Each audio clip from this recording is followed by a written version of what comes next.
Olá, pessoal. A gravidez é um período de expectativa e de muitas dúvidas. Uma das principais é o tipo de parto ideal para a mulher e para o bebê. No programa de hoje, a gente explica os diferentes tipos de parto e o que precisa ser observado para que a melhor opção seja feita para a saúde da mãe e do filho. Quem nos esclarece esse assunto é o médico Roberto Maliano, presidente da Sociedade Paraibana de Ginecologia e Obstetrícia. O Câmara Aberta está começando.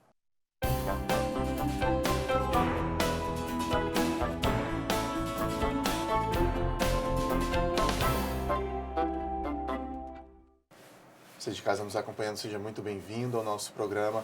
Doutor Roberto também, muito obrigado pela presença. Seja bem-vindo mais uma vez ao Câmara Aberta.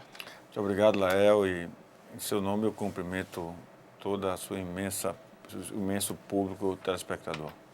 Doutor, eu dando uma lida sobre tipos de parto, me deparei com um monte de nomes, né? Não sei se são tipos ou se são variações da posição de parto, mas eu vi parto de cócoras na água, parto a fórceps, parto Le Boyer e o que a gente mais ouve falar, parto normal e parto cesárea. São cada um tipo diferente mesmo? Boa pergunta, Lael. É importante esclarecer ao telespectador que, na verdade, só existe uma maneira de nascer. Historicamente, todo mundo nasce por via vaginal. Os partos são por via vaginal e esses partos são ditos normais. No século XX, início do século XX, final do século XIX, começou-se a se pensar numa maneira de retirar a criança nas situações em que a sua vida estava colocada em risco ou a vida da mãe estava colocada em risco. Quando a mulher não estava em trabalho de parto, então se decidiu tentar fazer o procedimento pela barriga da mulher. Então foi inventada a cesariana.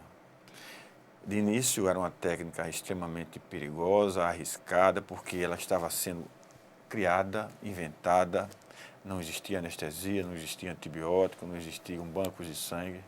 Então era um procedimento extremamente arriscado, perigoso e só colocado em prática em situações últimas, quando não havia mais nenhuma situação para que a vida da mãe pudesse ser salva e quando essa criança não podia nascer absolutamente por via vaginal.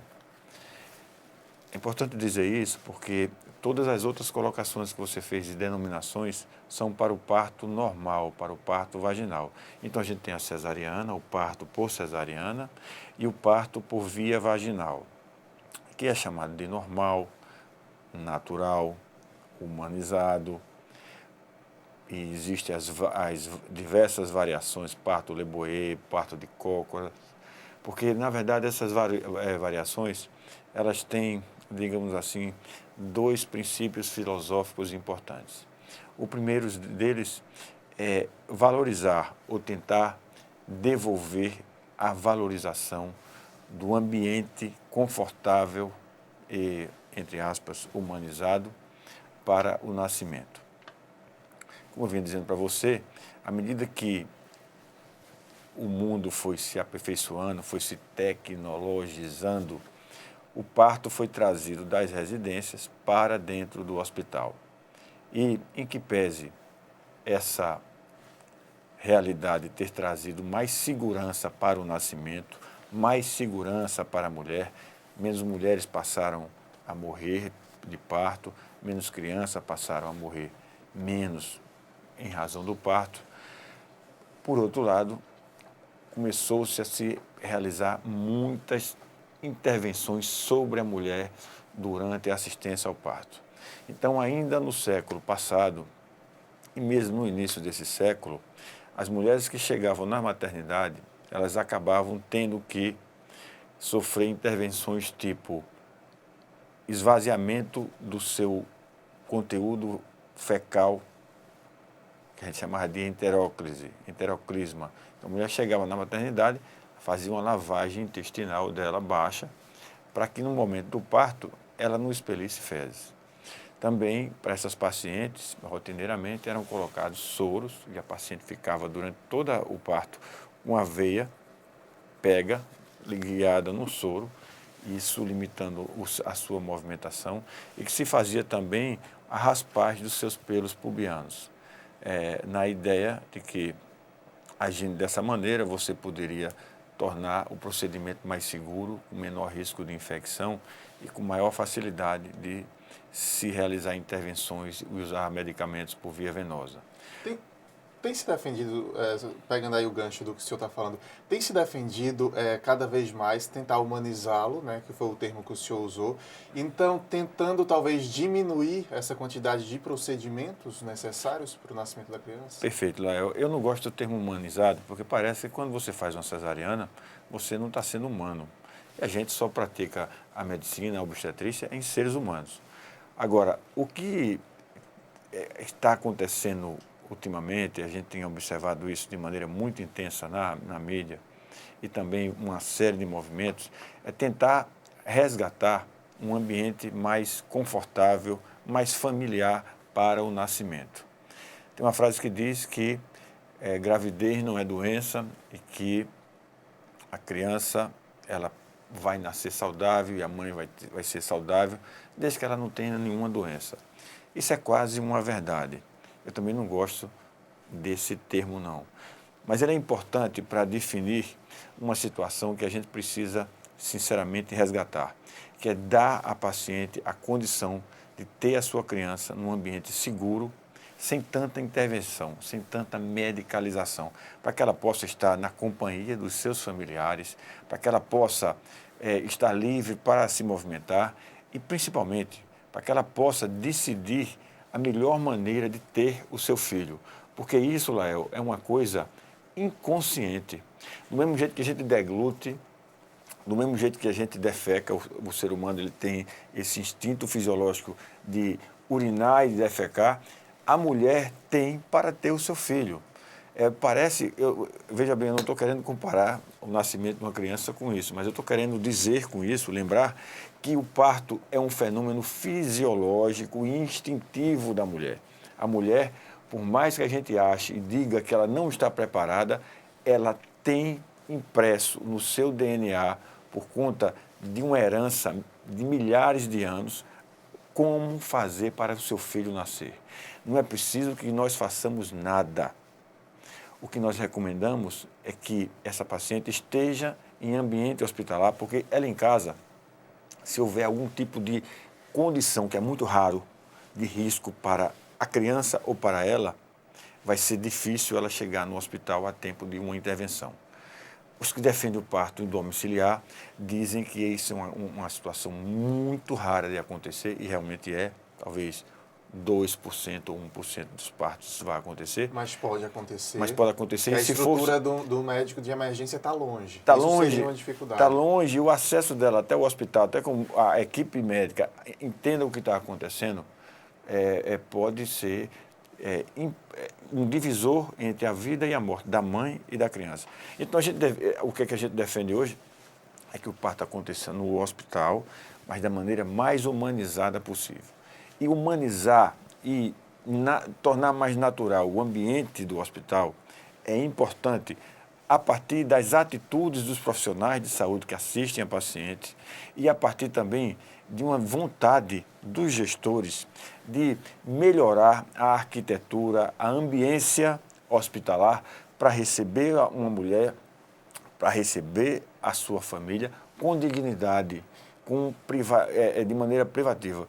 Porque é muito doloroso a gente chegar nas principais maternidades do nosso estado e quando a gente visita a maternidade, na sala de pré-parto, tem uma sala imensa com cerca de 15 a 20 camas, com as mulheres deitadas lá, gritando, esperando a hora de nascer a criança. Então, sem dúvida alguma, essa não é uma maneira, digamos assim, muito digna de se nascer. É preciso que se dê privacidade, é preciso que se dê conforto a essas mulheres e é preciso que os gestores tenham coragem para olhar para esse importante momento das crianças, porque é a partir deste momento que nós vamos estar criando cidadãos. A gente está observando ali nas imagens a lei do parto cesáreo, doutor.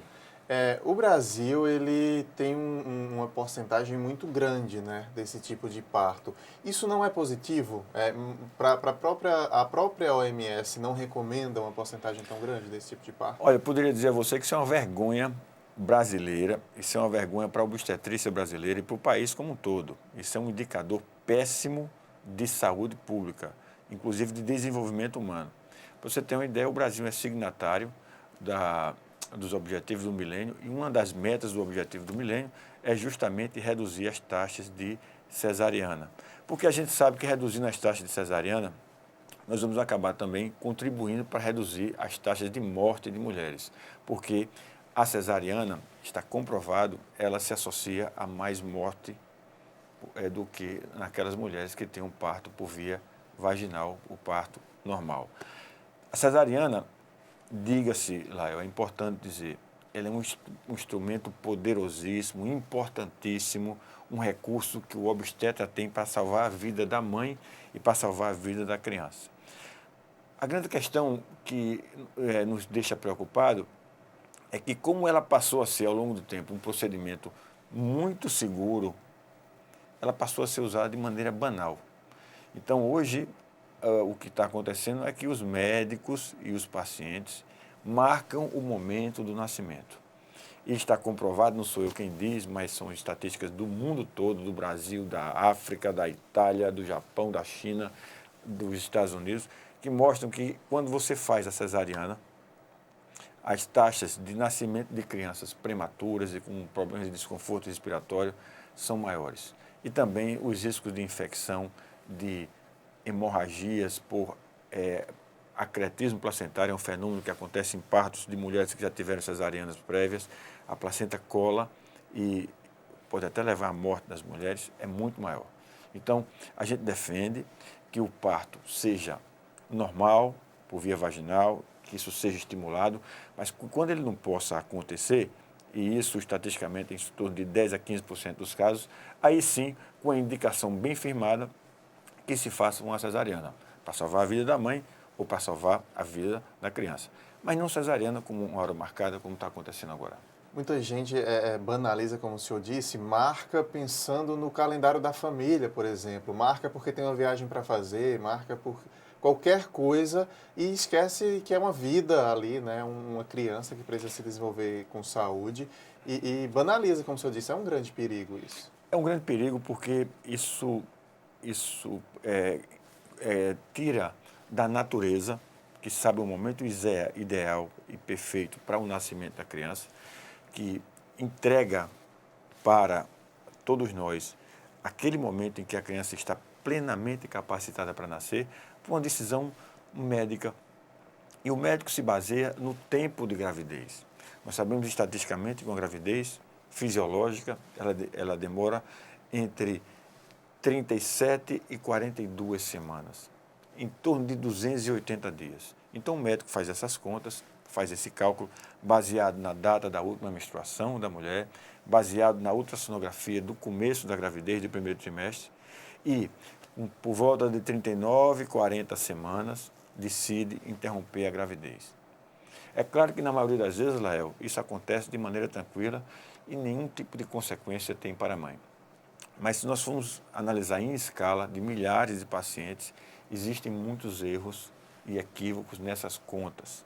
E isso acaba por penalizar a mulher, por penalizar a criança e por penalizar, como eu disse a você, o nosso país, a nossa futura geração. Porque muitas dessas crianças que nascem prematuras, elas acabam tendo que passar muito tempo no berçário, algumas delas acabam sobrevivendo, mas com sequelas.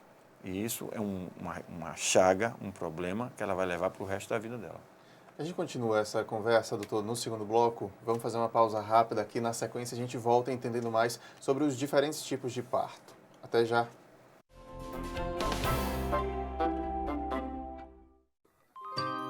Essa é a nossa história. São lugares e monumentos para serem admirados. Vamos defender nosso patrimônio e manter essa memória viva. Essa é a nossa cidade. São praias e espaços verdes para curtir a natureza. Com a Câmara Municipal, Vamos cuidar e preservar nossas belas paisagens. Se João Pessoa é o seu lugar, junte-se a nós. E vamos espalhar cuidados por aí. João Pessoa é o nosso lugar e a gente cuida. Câmara Aberta está de volta, hoje falando sobre tipos de parto. Nosso convidado é o médico Roberto Maliano, presidente da Sociedade Paraibana de Ginecologia e Obstetrícia. Doutor, a gente vinha falando desses dois principais, né, cesariana e o parto normal.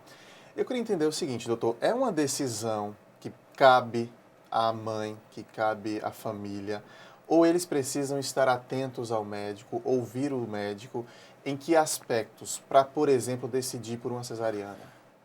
Lael, até bem pouco tempo atrás, as decisões em medicina eram muito verticais. Então, o médico era quase que um deus e ele determinava como as coisas deveriam acontecer.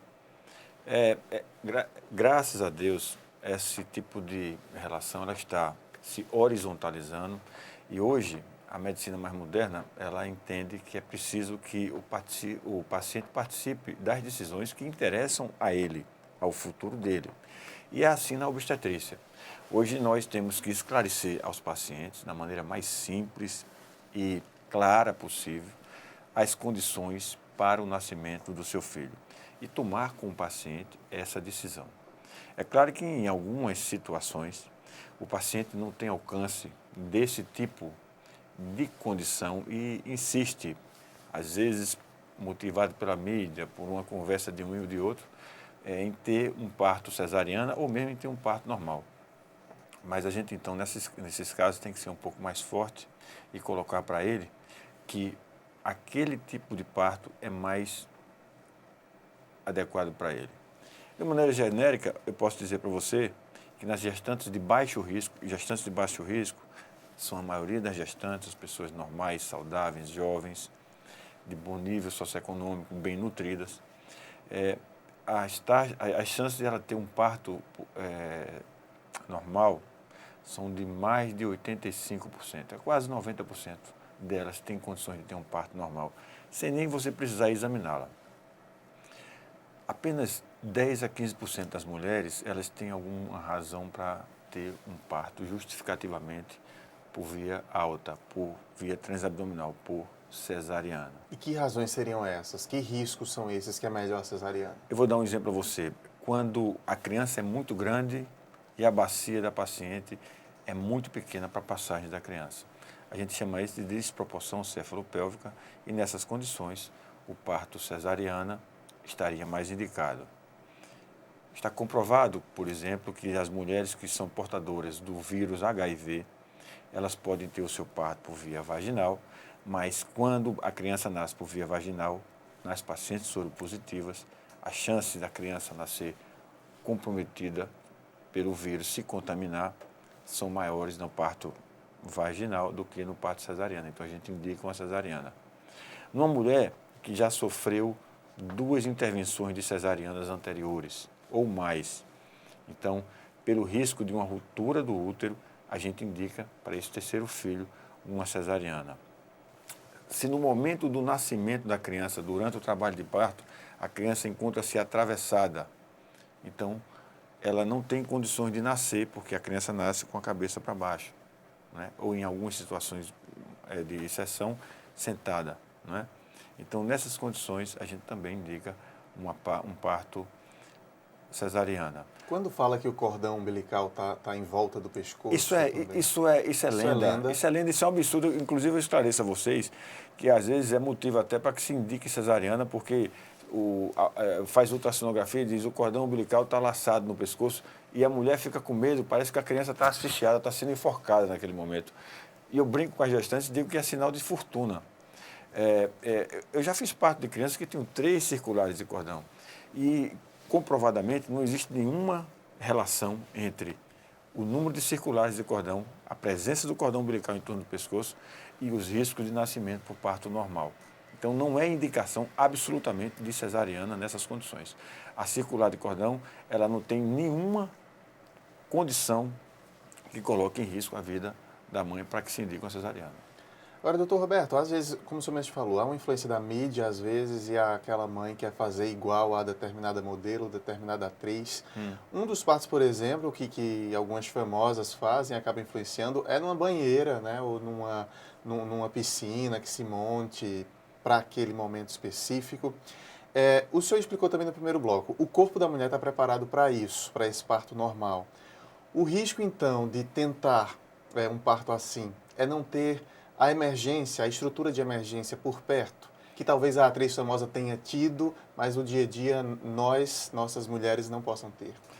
Olha lá, qualquer pessoa pode ter na sua casa, por exemplo, uma banheira. E uma banheira também pode ser colocada numa maternidade. É preciso, e é importante a sua intervenção, é preciso chamar a atenção das autoridades, novamente os gestores de hospitais públicos e privados do nosso estado, para melhorar a arquitetura, o ambiente de nascimento nas maternidades. Essa é uma luta que nós estamos travando, a Sociedade Paraibana de Ginecologia e Obstetrícia. Eu saindo daqui, eu vou para uma discussão sobre exatamente esse tema no Hospital da Unimed de João Pessoa, que pretende oferecer para a população usuária um ambiente como esse para o nascimento, porque é preciso dar às pacientes uma condição de nascimento com conforto. Não precisa ser um lugar lindo, maravilhoso, não precisa ter piscina, não. É um ambiente que dê conforto para a mulher e que ela possa escolher como a criança vai nascer. O que a gente pode dizer com relação à maneira tradicional de nascimento por parto normal é que nós colocamos nos hospitais, eu inclusive aprendi dessa maneira, mas aprendi errado. Nós colocamos a paciente deitada, com as pernas para cima, ou seja, de costas, a barriga aqui em cima. Então, no momento do nascimento, Lael, essa é uma posição muito desagradável para a mulher ter o filho, porque ela fica imobilizada, a criança, o peso da criança começa a comprimir os vasos sanguíneos da mãe, o sangue retorna para o coração dela com dificuldade, ela começa a respirar mal, e ela respirando mal, a criança também indiretamente acaba respirando mal. Então, se ela ficar muito tempo naquela posição, e às vezes ela passa 1 hora naquela posição, 2, ela começa também a sofrer desconfortos. E o períneo, que é a região por onde nasce a criança, ele fica mais susceptível a sofrer lacerações. E nesse aspecto, lá, eu quero chamar a atenção que é uma aquisição alvissareira para o nosso meio, é que a gente deixou de fazer uma mutilação nas mulheres.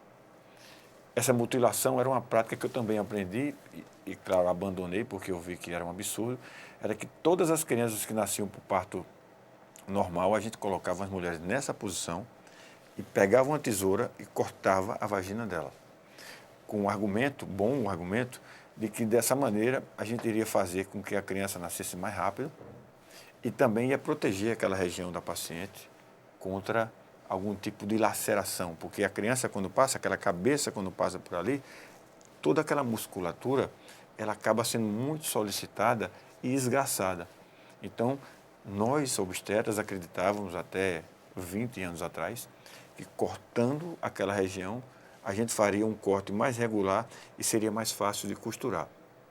O que as evidências mostraram, o que se comprovou é que esse corte ele aumenta o risco de infecção, aumenta o sangramento da mulher, não protege a região, muito pelo contrário, aumenta até o trauma da região e ainda por cima não traz nenhum benefício para a criança, para o nascimento da criança.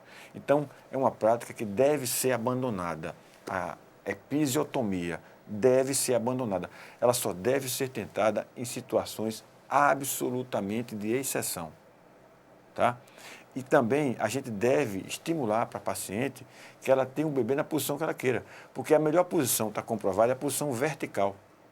E essa posição vertical, ou seja, a paciente fica mais ou menos em pé, ou agachada, ou em posição de 4 apoios, de 4 mesmo. Tá? Nós trouxemos aqui em João Pessoa, há um mês atrás, no Congresso Paraibano de Ginecologia e Obstetrícia Internacional de Saúde da Mulher, o professor Frank Leuer, que é um alemão que está desenvolvendo uma técnica de 4 apoios para o nascimento da criança por parto pélvico, a criança sentada. E eu pude ver vários filmes e discutir com ele sobre isso, e parece que esse tipo de parto ele é muito mais fácil para a mulher. E a laceração do períneo é muito menor. A gente está observando exatamente o momento do nascimento de um parto normal ali. Exatamente. Nesse momento aí, olha, o médico ele está intervindo. Você veja que ele coloca a mão ali e ajuda no nascimento. Isso é a parte da placenta, que agora está sendo retirada, não é? Após o nascimento da criança.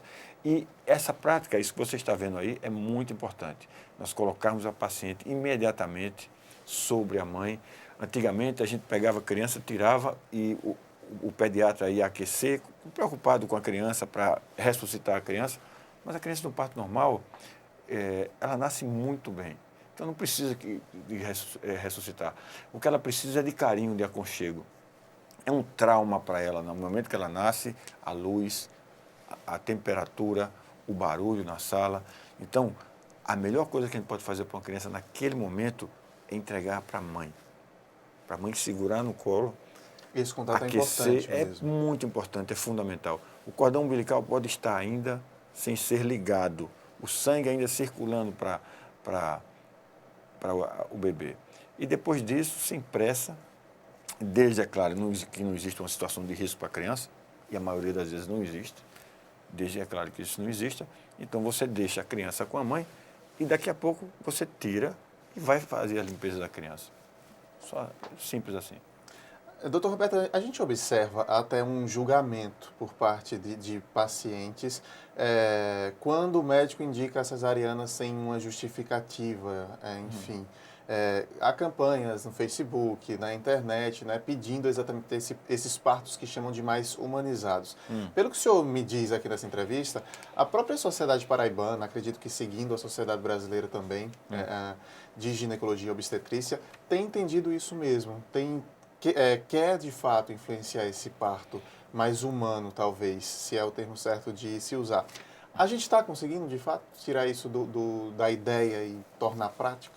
Não, nós não estamos conseguindo.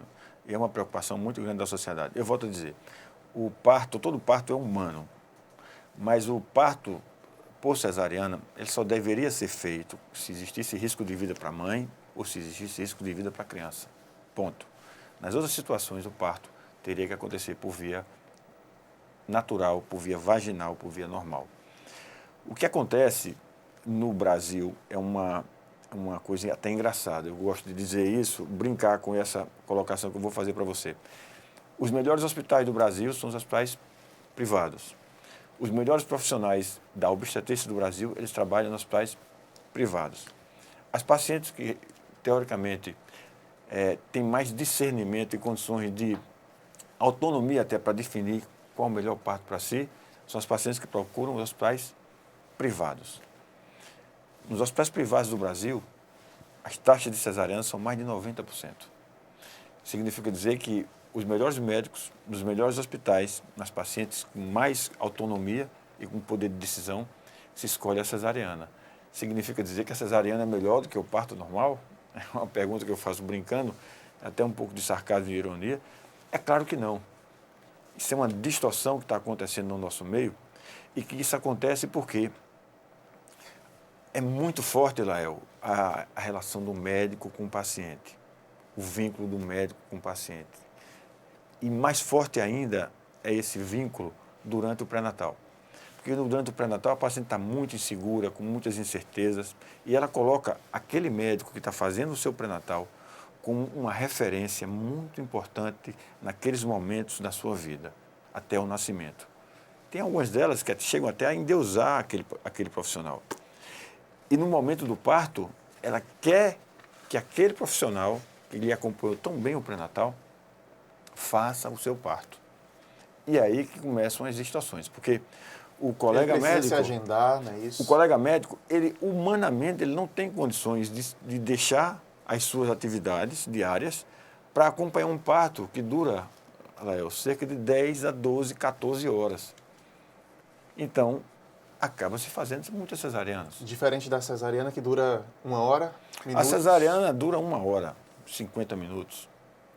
Eu entendo aí, então, doutor, que é uma necessidade mesmo de modificação do pensamento por parte da sociedade mesmo. Algumas propostas que têm se feito com isso, por exemplo, como acontece nos países do primeiro mundo, na França, na Inglaterra, nos Estados Unidos. A equipe que faz o pré-natal é os médicos que assistem nas maternidades é uma equipe de plantão. Então, a paciente que vai para a maternidade, ela vai ser assistida e bem assistida, mas não por aquele médico que fez o seu pré-natal, mas os médicos que estão no plantão. Talvez seja uma tentativa de melhorar de diminuir essas taxas de cesariana. Uma outra coisa é que existem algumas crenças, alguns tabus, algumas lendas sobre a questão do parto normal, né? Algumas pessoas acham que o parto normal ele se associa mais ao sofrimento do bebê. Outros acham que a mulher vai ficar com a vagina frouxa e vai ter problema de períneo e isso vai interferir na sexualidade. E muitas pacientes têm medo da dor que podem experimentar durante o parto por via vaginal. Eu costumo dizer para as pacientes que a sexualidade de uma mulher e de um casal não é avaliada pelo tamanho do pênis dele, nem pela largura da vagina da mulher. A sexualidade é uma coisa muito mais complexa e que absolutamente o parto por via vaginal vai interferir de maneira negativa. Esse é um ponto. O segundo ponto é que a questão da dor, eu lembro para as pacientes, toda cesariana é feita com anestesia. E quando elas vêm com esse argumento para mim, eu digo, vocês preferem um parto normal ou um parto cesariana sem anestesia? E é claro que elas me respondem que preferem um parto normal sem anestesia, porque se ser cortada sem anestesia é um trauma muito maior. E o parto cesariano é mais traumático, a mulher perde mais sangue nele do que no parto normal. E se a questão for anestesia, você pode dar a mesma anestesia da cesariana para o parto normal. Mas não é isso que a gente está querendo, nem pretendendo para as mulheres. A gente está pretendendo para as mulheres que elas tenham um parto com menos intervenção possível, com menos medicamento possível. E existe uma série de recursos, de fisioterapia, recursos para alívio, técnicas não medicamentosas de alívio da dor, que fazem com que a paciente enfrentem esse momento tão importante da sua vida de maneira tranquila e consigam vencer esse medo que é muito grande. E também parte do fato de que, como as mulheres hoje, a maioria delas da saúde suplementar, elas têm parto cesariana, a experiência que ela tem para contar para as filhas dela e para as amigas delas é a experiência da cesariana. Elas não têm a experiência do parto normal. Isso tudo ajuda a criar em torno de si, em torno da paciente, um mito, um problema que absolutamente existe. Tá ótimo, doutor Roberto. A gente precisa encerrar. Muito obrigado por esses esclarecimentos e câmera sempre aberta aqui para o senhor. Obrigado, Lael, pela oportunidade de conversar com o seu público, o telespectador, e estou à sua disposição para quando precisar de algum tipo de discussão tão importante quanto esse. Você pode procurar a Sociedade de Ginecologia e Obstetrícia da Paraíba, porque nós estaremos de braços abertos para atendê-lo. A gente agradece. A câmera aberta de hoje termina aqui. Muito obrigado pela companhia e até a próxima.